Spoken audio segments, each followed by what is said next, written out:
I never told my son about the lake house in the Ozarks, or the $195,000 a year his mother's books still bring in. Dorothy died on a Thursday.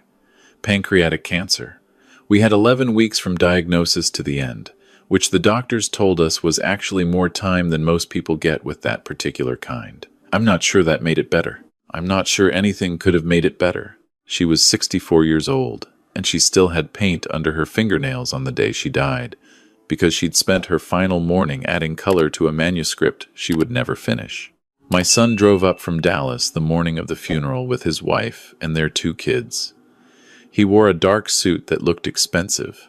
He shook my hand at the graveside instead of hugging me, which I noticed but didn't say anything about. His wife wore sunglasses even though it was overcast, and spent most of the service on her phone. I watched my son stare at the casket with an expression I couldn't quite read. Not grief, exactly. Something more calculating than grief. Dorothy had seen it clearly. I had loved my son too much to see it until she was gone. They stayed that first night in a hotel, which I thought was strange. We had 2 extra bedrooms, and they knew that. But my son said the kids needed their routines, and I didn't argue. I was too tired to argue about anything. I sat in Dorothy's studio after everyone left and looked at her half-finished watercolor on the easel and tried to figure out how a person was supposed to exist in a world that no longer contained her. The answer, it turned out, was that you didn't have to figure it out alone. Dorothy had already figured it out for you. But I didn't know that yet. My son came back the next morning with his wife and a man I didn't recognize. The stranger wore khakis and a blue blazer and carried a leather portfolio under his arm. He introduced himself as a real estate consultant who specialized in estate transitions. Estate transitions. That was what he called it. Dorothy had been in the ground for 18 hours. I stood in my own kitchen and watched my son set 3 mugs on the counter like he owned the place, and I felt something cold move through me that had nothing to do with the November air coming through the gaps in the window frame. "Dad," my son said, "we've been talking, and we think the most practical thing right now is to get you out from under this house. It's 4 bedrooms. The backyard alone is a maintenance nightmare. Property taxes in this neighborhood have been going up every year. Honestly, with everything you're going through, the last thing you need is to be worrying about gutters and furnaces and all of it." His wife nodded from across the counter, stirring her coffee slowly. She had very precise movements, his wife. Everything calculated. She said, "We found a wonderful senior living community out in Broken Arrow. Independent living, not assisted, so you'd still have your privacy. But you'd have people around. Support. It would really put our minds at ease." Our minds at ease. The real estate consultant opened his portfolio on my kitchen table without asking. He had comps from the neighborhood. He had projections. He had a glossy photograph of a similar home that had sold 2 months ago for just over $900,000. He smiled at me the way people smile at someone they're not sure is fully following the conversation. "Mr. Patterson, in a market like this, a property like yours moves fast. We could have an offer in 2 weeks. Easily. Maybe less. You could be liquid before Christmas." I looked at the papers spread across the table that Dorothy and I had bought at an estate sale in 1991. I looked at the kitchen where she had illustrated 23 children's books, where our granddaughter had learned to make biscuits, where we had eaten 10,000 ordinary meals that I would give almost anything to eat one more time. "I need some time," I said. My son leaned forward. "Dad, we don't have a lot of time. These things need to be handled while the market is right, while you still have options." He paused and then added, more gently, "Mom would want you to be taken care of." I said I needed time. They left before noon. That evening, I went into Dorothy's studio and opened the flat file cabinet where she kept her finished work. Behind the 3rd drawer, tucked into a manila envelope with my name on it in her handwriting, I found the letter. She had beautiful handwriting, careful and small.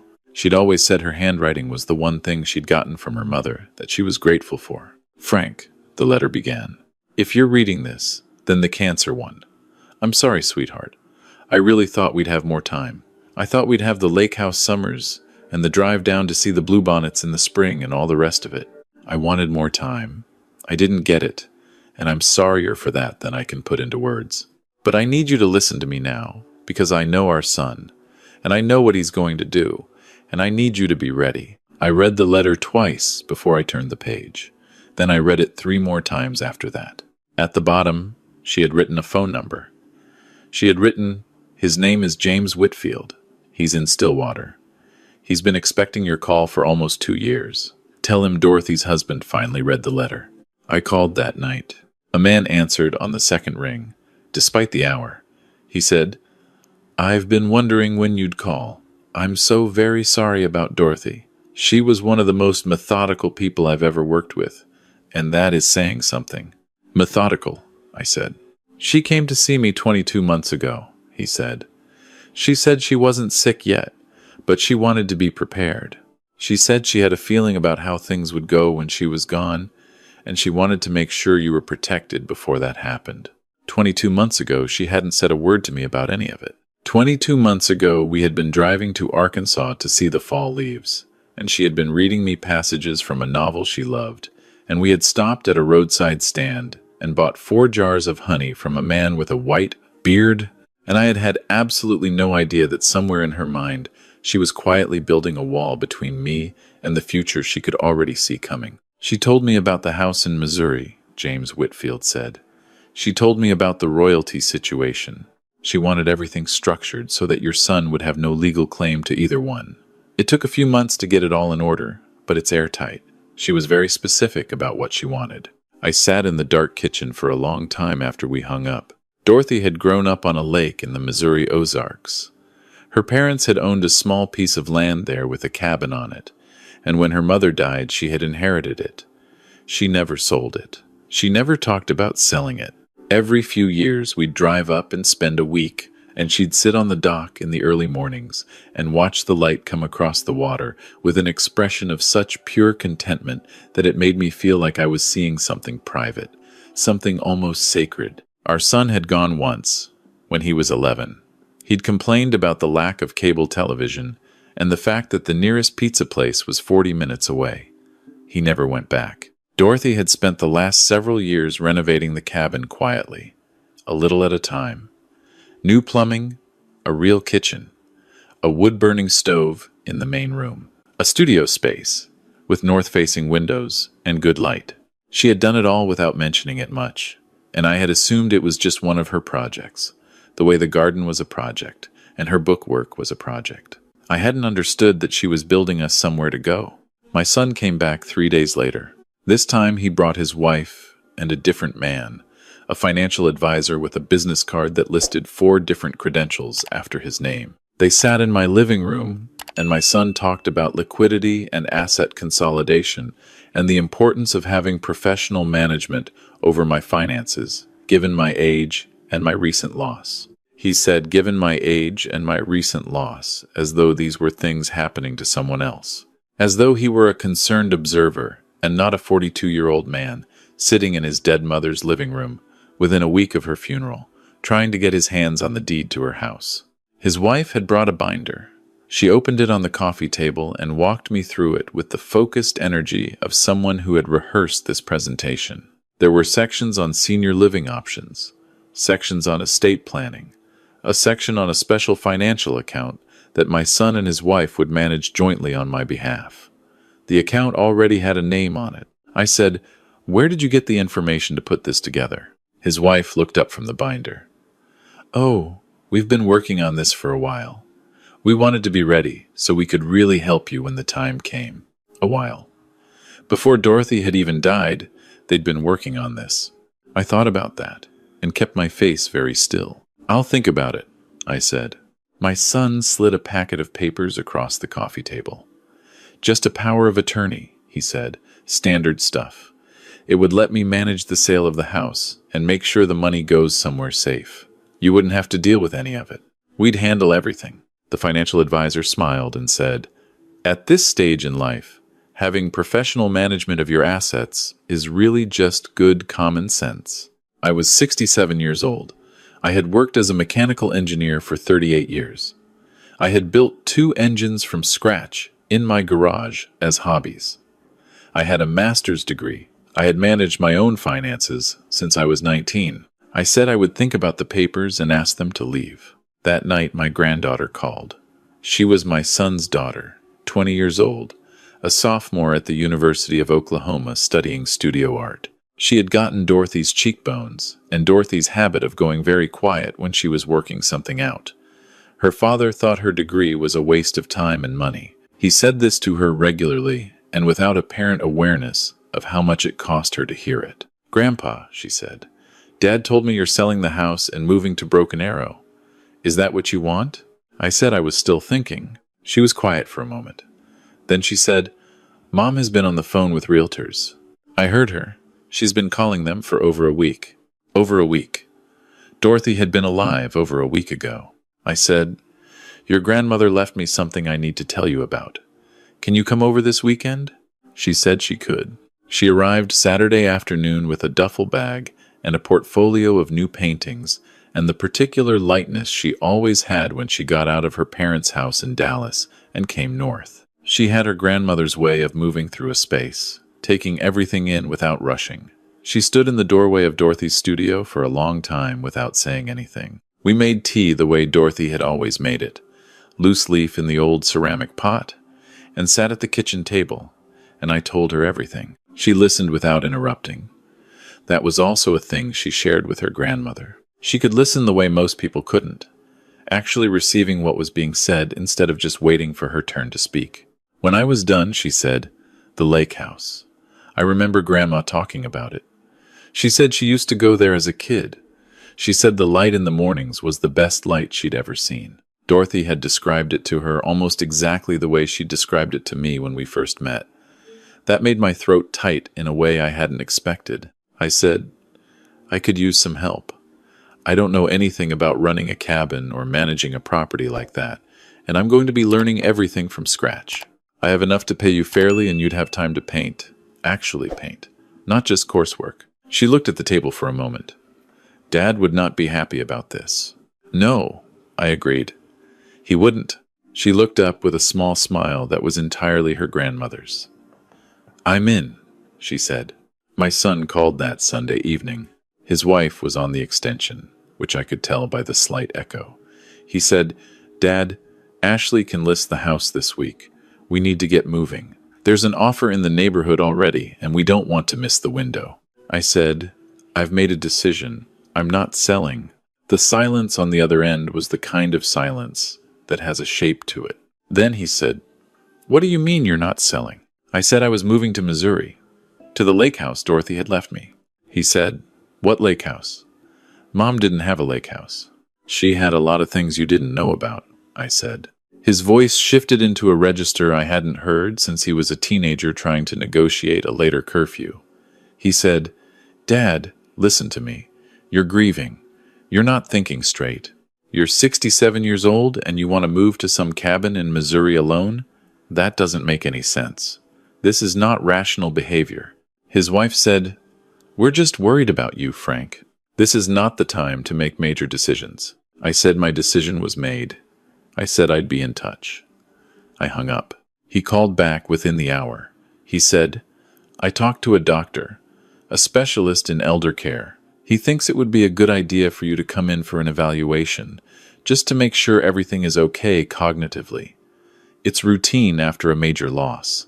It's nothing to be embarrassed about." He said it's nothing to be embarrassed about the way you'd say it to someone who had every reason to be embarrassed. I said I hadn't agreed to any evaluation. He said, "Dad, if you won't do this voluntarily, I may have no choice but to pursue guardianship. I'm your son. I'm responsible for your well-being." He said he was responsible for my well-being. The next morning I called James Whitfield. "They're moving toward guardianship," I told him. He said, "Let them. They won't get it. You're competent. You're lucid. You haven't done anything irrational. A judge would laugh it out of court. But they don't know that yet, and their lawyer apparently doesn't know what he's doing." He paused and said, "Are you ready to move forward with what Dorothy planned?" I looked out the window at the backyard. Dorothy's raised garden beds, the bird feeders she'd filled every week, the oak tree we'd planted when we moved in that was now taller than the house. There were 33 years of our life in this yard, and I was going to leave all of it, and for one moment that felt impossible. Then I thought about her voice reading to me in the car on the way to Arkansas. I thought about her hands on a coffee mug in the early morning. I thought about her sitting on that dock, watching the light come across the water. I said, "Yes, I'm ready." He told me the rest of what Dorothy had arranged. I listened for a long time without speaking. When he was finished, I sat with it for a while, turning it over the way you'd turn over something you found on the ground that you weren't sure yet was valuable or just a rock. Then I said, "She was extraordinary." James Whitfield said, "She was the most prepared client I've ever had, and I've been doing this for 30 years. He explained about the Tulsa house. Dorothy had noticed a letter from the city in our mail 3 years ago, something about a rezoning study. She'd done her own research, which was the thing about Dorothy. She never let a thing go uninvestigated once it had caught her attention. She'd found a city environmental report, a preliminary assessment from the EPA about a former industrial site 2 blocks east of our neighborhood. The contamination hadn't reached our property, and likely wouldn't, but the designation was going to affect home values throughout the area significantly once it became public. The report had been finalized and would be published in the next 60 days. There was more. Dorothy had hired a structural engineer. The soil in our part of Tulsa was notoriously difficult. Expansive clay that shifted with moisture changes, and our house had been showing subtle signs of foundation stress for years. Nothing catastrophic, but enough that a thorough inspection would flag it. A full remediation would cost between $250,000 and $300,000, conservatively. She had also discovered, buried in the fine print of our HOA agreement, a provision for a special assessment for neighborhood infrastructure that had been quietly deferred for years. The assessment had finally been triggered. Each property owner in our section would owe $68,000, payable within 8 months. Dorothy had assembled all of this into a folder that James Whitfield had held in a filing cabinet for almost 2 years, waiting for a phone call I finally made. "She didn't tell me any of it," I said. "She said she didn't want to worry you," he said. "She said you had a tendency to try to fix things, and she didn't want you spending your retirement savings on a house that wasn't worth saving. She wanted you to have a clean exit." A clean exit. She had been planning my clean exit while she was still healthy enough to go to Arkansas and read to me in the car. My son arrived the following Tuesday morning with his wife and their family's attorney. The attorney was a compact man with reading glasses on a cord around his neck, who set his briefcase on my kitchen table with the practiced efficiency of someone who did this regularly. He said he was there to facilitate a process that was really in everyone's best interest, given the circumstances. His wife had brought flowers and set them in a vase without asking where things were kept.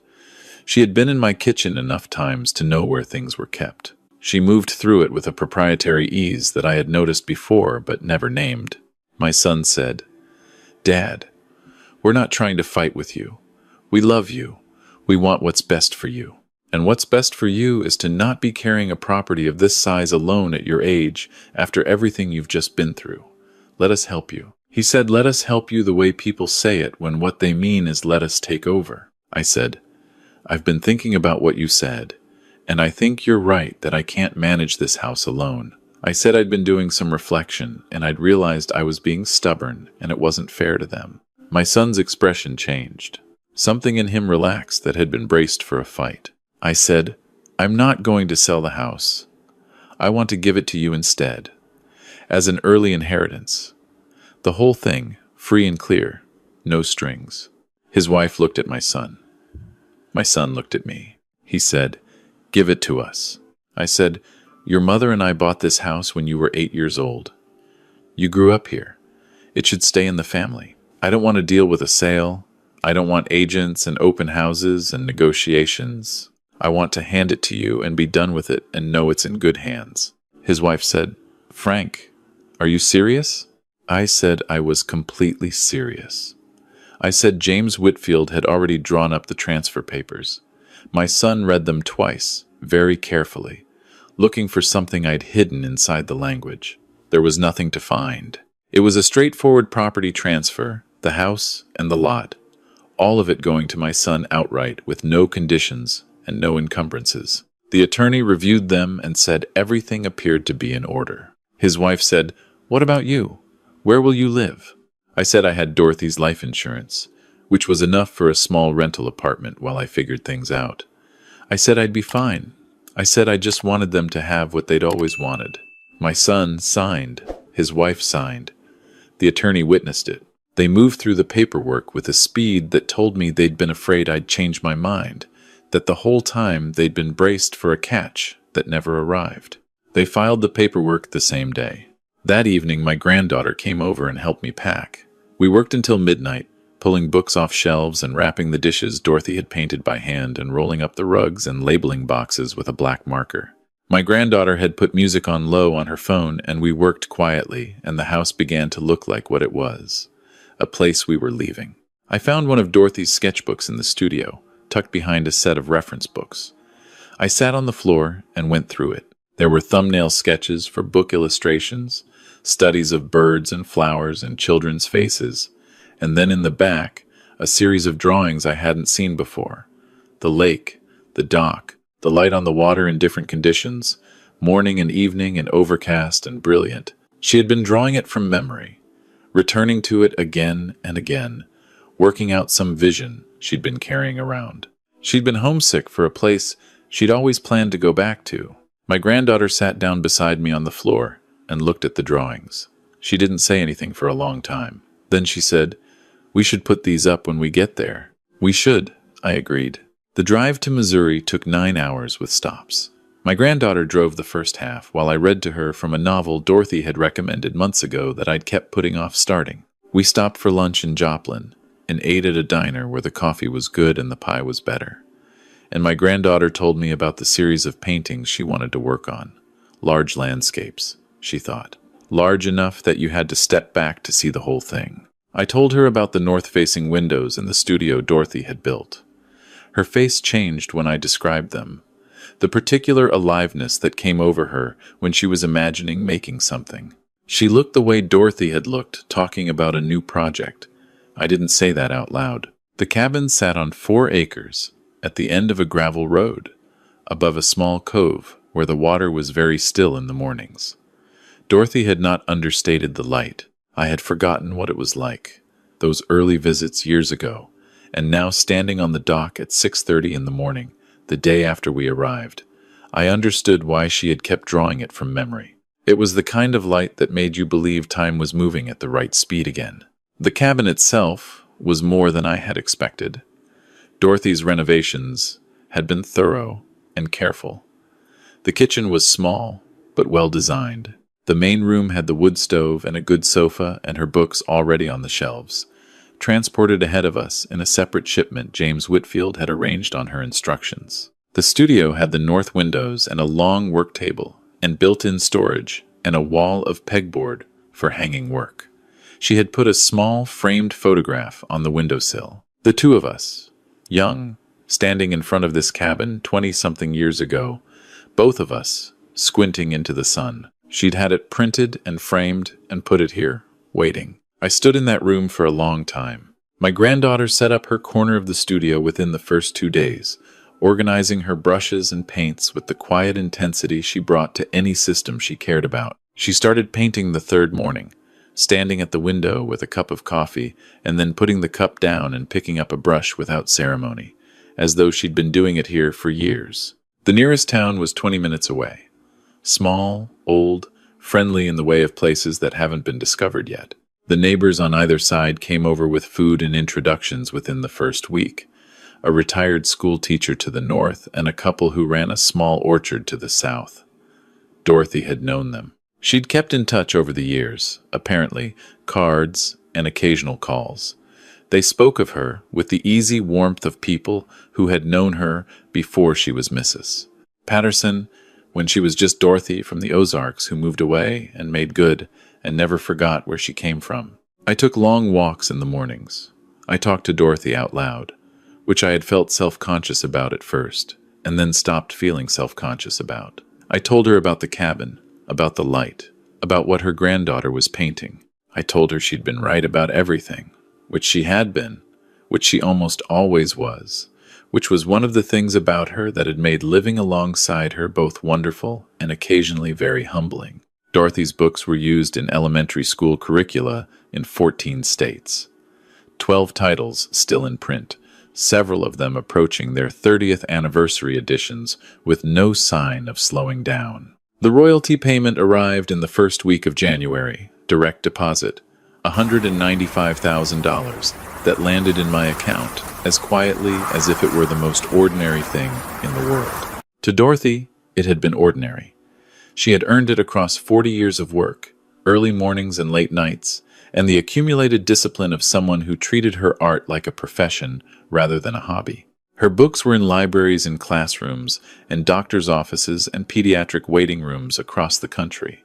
Children who had grown up with her work were now reading it to their own children. The royalties would continue for as long as anyone taught her books, which her publisher told me would likely be for the rest of my life and beyond. She had worked all those years and never mentioned the scale of what she was building.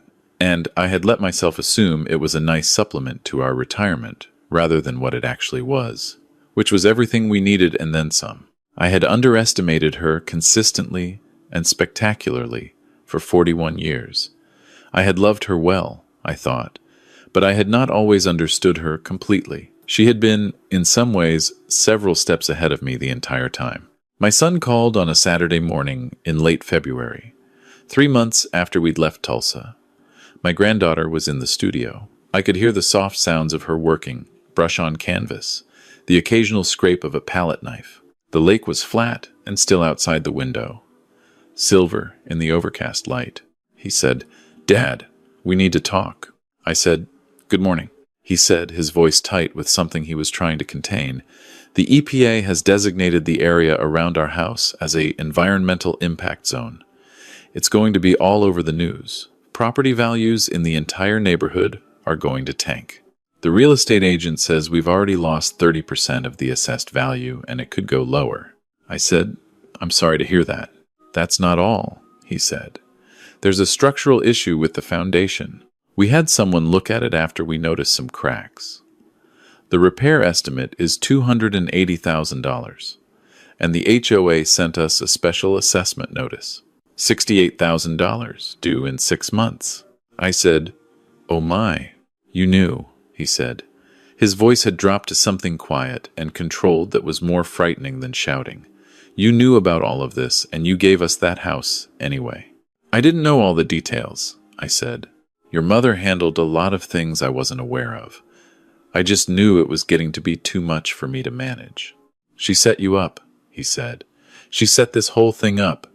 You gave us a disaster and then disappeared to some cabin in the middle of nowhere. Where did you even get the money for a cabin? Mom's life insurance isn't enough for a property like that." "Your mother owned the cabin before we were married," I said. "It came from her family. And the life insurance money, that's mine," I said. "As is everything else your mother left me." He was quiet for a moment. Then he said, "You knew exactly what you were doing, you and your lawyer. You deliberately gave us a property that was falling apart to get us out of your way." I said, "The house was transferred to you as a gift. That's documented. Everything was done correctly and above board. I'd encourage you to speak with your attorney." "I'm going to sue you," he said. "I'm going to take you to court and I'm going to prove that this was fraud, and I'm going to get everything back." I said I understood that he was angry. I said I genuinely hoped he would find a path forward. I said I was going to let him go now because I had plans for the morning. He hung up. He called back twice over the following 10 days. I answered the first time. He was louder and less controlled than the first call, which told me he'd looked into the legal options and found them less promising than he'd hoped. I listened for a while and then said I was going to go. He said things I won't repeat. I hung up. The second call, I let go to voicemail. The message was 12 minutes long. I deleted it without listening to the end. Through my granddaughter, who spoke with her parents occasionally and relayed what she thought I needed to know, I learned that they had listed the house immediately, before any repairs, hoping to get ahead of the news cycle. The news cycle moved faster than the listing. The offers that came in were insultingly low. They pulled the listing and looked into financing for the foundation repair. The bank wouldn't lend against a property with active structural issues and environmental adjacency concerns. They went back to the low offers. Eventually, they accepted one from a developer who specialized in teardowns, a figure that, after the HOA assessment and the legal fees from my son's failed attempt to pursue fraud charges, left them with less than the land had been worth before Dorothy died. Everything we had built in that house, the raised beds and the oak tree and the kitchen table in the 33 years, my son had torn it down himself, chasing a number on a piece of paper. The developer came in with heavy equipment 6 weeks after the sale closed. A neighbor sent me a photograph by accident, thinking he was texting someone else. I looked at it once and then put my phone down and walked out to the dock and stood there until the light changed. My granddaughter finished her first large format series in March.